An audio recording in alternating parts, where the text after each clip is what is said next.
Assalamualaikum warahmatullahi wabarakatuh. Kami dari kelompok 7 akan menjelaskan tentang Syekh Yusuf Al-Makassari. Syekh Yusuf Al-Makassari lahir di Goa, Sulawesi Selatan pada tanggal 3 Juli 1626, bertepatan dengan tanggal 8 Syawal 1036 Hijriah. Lahir dari pasangan Abdullah dan Aminah dengan nama Muhammad Yusuf, yang merupakan pemberian dari Sultan Alauddin Raja Goa, yang juga adalah kerabat ibu Syekh Yusuf. Beliau terkenal dengan gelar Asy-Syaikh Al-Hadz Yusuf Abu Mahasin Hadiyatullah Taj Al-Halawati Al-Makassari Al-Bantani. Sedangkan di kota aslinya, ia dikenal dengan gelar Tuan Tasalama atau Tuan yang selamat dan mendapatkan berhak. Perjalanan keilmuan Syekh Yusuf Al-Makassari sudah dimulai sejak dia kecil. Di usia dia yang masih belia, beliau sudah menempatkan ketertarikan dan kecintaannya kepada bidang ilmu pengetahuan, terutama keislaman. Sehingga dalam waktu yang relatif singkat, beliau berhasil menamatkan Al-Quran 30 juz. Selain menamatkan Al-Quran 30 juz, beliau juga mempelajari ilmu nahwu syaraf, mantik, gaya bahasa, dan balagaf. Dari pemahamannya akan ilmu dasar tersebut, beliau akhirnya mampu mempelajari kitab-kitab seperti fikih, tafsir, hadis, dan tasawuf. Dari sekian banyak dasar ilmu keislaman yang beliau pelajari, yang paling menarik hatinya adalah ilmu tasawuf. Hal itu didorong oleh awal masuknya Islam di Sulawesi Selatan yang lebih bercorak pada mistik dibandingkan bercorak fikih. Akhirnya beliau banyak menghabiskan waktunya untuk mendalami tasawuf dan aliran-aliran tarekat yang beraneka ragam. Dan ia juga melakukan perjalanan di berbagai kota dan berbagai negara untuk memperdalam ilmunya. Konsep utama Syekh Yusuf Al-Makassari adalah pemurnian kepercayaan pada keesaan Tuhan. Ini merupakan usahanya dalam menjelaskan tendensi Tuhan atas ciptaannya. Meskipun begitu, beliau juga tetap percaya bahwa Tuhan itu mencakup segalanya dan ciptaannya ada di mana-mana. Dari kedua konsep tersebut, muncullah pemahaman lanjutan bahwa Tuhan itu turun dan manusia itu naik, yang merupakan suatu proses spiritual yang membuat keduanya semakin dekat. Dalam hal ini, Syekh Yusuf Muhammad Al-Makassari tidak bermaksud untuk memadankan atau membandingkan Tuhan dengan apapun. Kemudian hasil karya Syekh Yusuf pun hampir seluruhnya dalam bidang tasawuf dan tarekat. Kurang lebih ada 20 buah karya tulis yang Syekh Yusuf punya, itu masih berbentuk manuskrip di Museum Pusat Jakarta. Dan dari keseluruhan karyanya, yang paling masyhur adalah Safisat An-Najah, yang di dalamnya dijelaskan bahwa beliau adalah ulama pertama yang membawa ajaran tarekat Naqsabandiyah ke Indonesia. Jadi, pada pembahasan selanjutnya mengenai Syekh Yusuf Al-Makassari ini adalah bagaimana Syekh Yusuf Al-Makassari menyebarkan ajaran agama Islam di Indonesia dan Afrika Selatan. Jadi, Syekh Yusuf Al-Makassari ini merupakan ulama dan pemimpin agama Islam yang dikenal karena peran pentingnya dalam menyebarkan ajaran agama Islam di Indonesia dan Afrika Selatan. Dan pada masa itu beliau juga merupakan bagian dari Kesultanan Goa Tallo dan berasal dari keluarga bangsawan yang dimana beliau mendapatkan pendidikan agama Islam yang baik dari lingkungan keluarganya. Nah, pada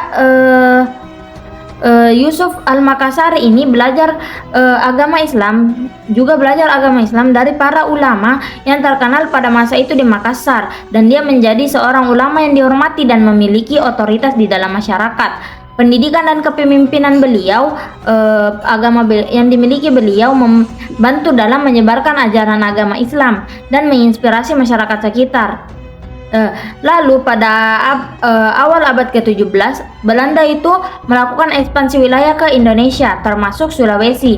Nah, Yusuf Al-Makassari ini menjadi tokoh penting dalam perlawanan melawan penjajah Belanda, dan dia menentang kebijakan kolonial Belanda dan memimpin perlawanan bersama masyarakat setempat.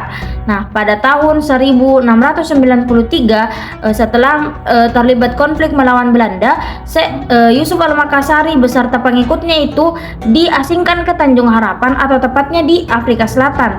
Nah, walaupun beliau ini diasingkan, beliau tetap melanjutkan penyebaran agama Islam di Afrika Selatan. Nah, di Afrika Selatan ini Syekh Yusuf Al-Makassari ini melanjutkan tetap mempertahankan identitas Muslim dan menyebarkan ajaran agama Islam, seperti dengan membentuk komunitas Muslim yang kuat dan mendidik penduduk setempat mengenai ajaran agama Islam. Dan Syekh Yusuf Al-Makassari ini juga dikenal karena karya-karyanya dalam bidang keagamaan, termasuk tafsir Al-Quran dan dan karya-karya lainnya yang berfokus pada pemahaman ajaran Islam yang mendalam. Warisan Yusuf Al-Makassari ini masih terasa hingga masa kini, terutama di Indonesia dan Afrika Selatan. Pengaruhnya dalam menyebarkan ajaran agama Islam itu mempertahankan identitas Muslim tersebut. Identitas Muslim di wilayah tersebut itu tetap dihormati dan diingat. Lalu selain kontribusinya dalam bidang keagamaan dan politik, Syekh Yusuf juga meninggalkan warisan kultural yang penting, itu termasuk tradisi lisan seperti syair-syair keagamaan yang masih sering dinyanyikan hingga masa kini. Kehidupan dan perjuangan Syekh Yusuf ini memberikan inspirasi bagi banyak orang seperti dalam hal keimanan, ketabahan, dan semangat perlawanan terhadap penindasan. Dan beliau ini dianggap sebagai salah satu tokoh yang meneguhkan martabat dan identitas Islam di Indonesia. Selanjutnya adalah gerakan anti kolonial. Gerakan anti kolonial yang dipimpin oleh Syekh Yusuf adalah bagian dari bentuk perlawanan terhadap penjajahan Belanda di Indonesia pada abad ke-17. Syekh Yusuf yang juga merupakan ulama besar dan pemimpin spiritual di Goa Tallo, Sulawesi Selatan, adalah tokoh yang paling gigih dalam perlawanan rakyat terhadap kolonialisme Belanda di Nusantara. Perlawanannya tak hanya mengangkat senjata, tetapi juga melalui diplomasi dan dakwah Islam. Awal mula perlawanan, pada masa itu, Belanda berusaha menguasai perdagangan rempah-rempah di Sulawesi Selatan, di mana dia menerapkan monopoli perdagangan dan memonopoli hasil panen rakyat. Tindakan ini memicu adanya perlawanan rakyat Goa Tallo, di mana Syekh Yusuf menjadi pemimpinnya. Selanjutnya adalah pertempuran dan diplomasi. Pada tahun 1660, Syekh Yusuf memimpin pasukan Goa Tallo di dalam pertempuran melawan Belanda di Benteng Sumba Opu. Tetapi naasnya dalam pertempuran ini dimenangkan oleh Belanda, hingga pada akhirnya Syekh Yusuf diasingkan ke Ceylon, Sri Lanka selama 14 tahun. Di pengasingan, Syekh Yusuf tak henti-hentinya melakukan perlawanan, di mana dia menjalin hubungan dengan ulama-ulama di berbagai negara, termasuk Ottoman dan Mughal, untuk mendapatkan dukungan dalam melawan Belanda. Dia juga menuliskan surat kepada raja-raja Eropa untuk meminta bantuan mereka dalam mengusir Belanda dari Nusantara. Kemudian ketika Syekh Yusuf kembali ke Nusantara dan menjadi perlawanan terakhir, pada tahun 1684, Syekh Yusuf diizinkan kembali ke Nusantara. Dia kembali memimpin perlawanan rakyat Goa Tallo melawan Belanda. Hingga pada tahun 1689, dia berhasil merebut kembali Benteng Sumba Opu dari Belanda. Namun, Belanda melancarkan serangan dan berhasil lagi menguasai Benteng Sumba Opu. Hingga pada akhirnya Syekh Yusuf ditangkap dan diasingkan ke Batavia, Jakarta pada tahun 1693. Hingga rentang waktu pada tahun 1699, Syekh Yusuf wafat dan dimakamkan di luar Batam. Selanjutnya adalah dakwah Islam sebagai senjata perlawanan.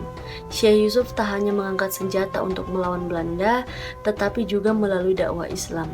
Dia mendirikan pesantren dan mengajar agama kepada rakyat. Dia juga banyak menuliskan kitab tentang Islam, termasuk Nur al-Din dan Safinat al-Najat. Dakwah Syekh Yusuf membangkitkan semangat jihad rakyat untuk melawan Belanda. Dia juga berhasil mempersatukan rakyat Goa Tallo yang sebelumnya terpecah belah. Dan yang terakhir, Syekh Yusuf adalah pahlawan nasional yang patut diteladani. Dia adalah contoh pemimpin yang berani, gigih, dan cerdas dalam melawan Belanda. Dia juga merupakan ulama besar yang menyebarkan Islam di Nusantara. Perlawanan Syekh Yusuf juga memberikan inspirasi bagi rakyat Indonesia untuk terus berjuang melawan kolonialisme dan meraih kemerdekaan. Itulah pemaparan dari kelompok kami, dan saya akhiri dengan ucapan wassalamualaikum warahmatullahi wabarakatuh.